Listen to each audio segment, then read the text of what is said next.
Hello বন্ধুরা, আমি আবারও চলে এসেছি একটা বিয়েবাড়ির স্পেশাল ফাটাফাটি ব্লগ নিয়ে। গতকাল ছিল আমাদেরই ফ্ল্যাটের এক প্রতিবেশী দাদার বিয়ে, তারই জন্য এত কিছু সাজগোজ। দেখো আমি সুন্দর করে রেডি হয়ে গেছি, শাড়ি পরে, সমস্ত জুয়েলারি পরে। আর এই শাড়ি আর ডিজাইনার ব্লাউজটা কেমন লাগছে জানাতে ভুলবে না কিন্তু। তার সাথে ম্যাচ করে চূড়াও পরেছি। ওমা, এদিকে তাকিয়ে দেখি আবার বড়মশাইও কিন্তু রেডি হয়ে গেছে। দেখো কি ভালো লাগছে হোয়াইটের সাথে ব্লু ব্লেজারের কম্বিনেশনটা। আর আমাদের দুজনকে একসাথে কেমন লাগছে বলো তো? আমার তো বেশ লাগে আমাদের দুজনকে। তো যাই হোক, আর বাজে না বকে এবার কিন্তু বেরিয়ে পড়তে হবে, কারণ অলরেডি অনেকটা দেরি হয়ে গেছে। আমরা চলে এসেছিলাম ভিআইপি রোডের হলদিরাম ব্যাঙ্কোয়েটে। ওখানেই বিয়ের আসর বসেছিল। দেখো কি সুন্দর করে সাজানো পুরো ব্যাঙ্কোয়েটটা, চারিদিকে এত সুন্দর আলো দিয়ে সাজানো। ভাবলাম তোমাদের সাথে শেয়ার করি, আর আমার নিজেরও ভীষণ ভালো লাগছিল দেখতে। এখন চলে এসেছি ব্যাঙ্কোয়েটের সামনেটাও কিন্তু খুব সুন্দর রাউন্ড শেপে, পুরোটা ফুল দিয়ে সাজানো। বাই দ্য ওয়ে, যাদের বিয়েতে গিয়েছিলাম তাদের নাম কি বলো তো? রিমি আর আশুতোষ দা, ওদেরই বিয়ে ছিল। আর ব্যাঙ্কোয়েটটা কিন্তু বেশ একটা রয়্যাল লুক আছে। এখানে গনু দাদা বসে আছে।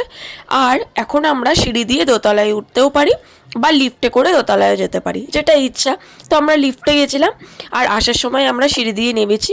বিয়ের আসরে ঢোকার সঙ্গে সঙ্গেই এই যে দিদি আছে, ভীষণ সুন্দর করে আমাদের সকলকে কপালে হলুদ আর চাল দিয়ে স্বাগত জানাচ্ছিল। আর দেখো এখানে কতগুলো সেলফি জোন করা আছে। আর এই আন্টিরা হচ্ছে আমাদের ফ্ল্যাটেরই প্রতিবেশী। তো ভীষণ সুন্দর লাগছিল সবার সাথে দেখা করে। আরও ভালো লাগছিল ব্রাইডকে দেখে, খুব মিষ্টি লাগছিল ব্রাইডকে।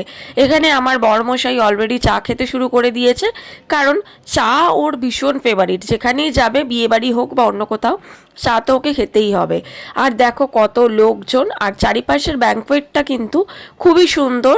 সেটা তাই তোমাদেরকে একটুখানি ঘুরিয়ে ঘুরিয়ে দেখাচ্ছিলাম। এখানে আমি এখন ওয়েলকাম ড্রিঙ্কস নিয়ে নিয়েছি। ওয়েলকাম ড্রিঙ্কসটাও কিন্তু ভীষণ সুন্দর ছিল খেতে। আর এখানে শুরু হচ্ছে starter section, salad section, main course সবই এখানে ছিল। তো ভীষণই ভালো লাগছিল। আর এখানে ততক্ষণে বর চলে এসেছে।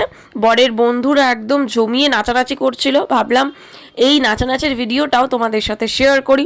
মানে অসম্ভব মজা করছিল ওরা সকলে মিলে। বরের বন্ধু বান্ধবীরা, ভাইয়েরা, বোনেরা সবাই মিলে একদম নেচে ফাটিয়ে দিয়েছে। আমার তো দুর্দান্ত লাগছিল। বিয়ে বাড়িতে একটু নাচ গান না হলে কি মানায়?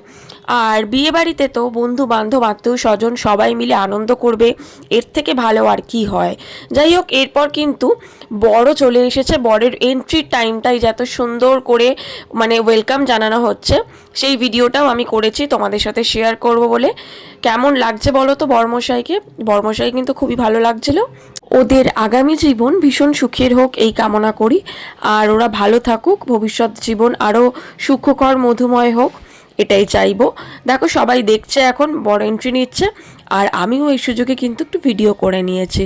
বাই দ্য ওয়ে, লোকজনে পুরো ভরা ছিল, তার মধ্যে ভিডিও করাটা কিন্তু খুবই চাপের ছিল। তাও চেষ্টা করেছি যতটা সম্ভব ভিডিও করার। ভিডিওটা ভালো লেগে থাকলে like, comment, share and subscribe করতে কিন্তু একদম ভুলবে না।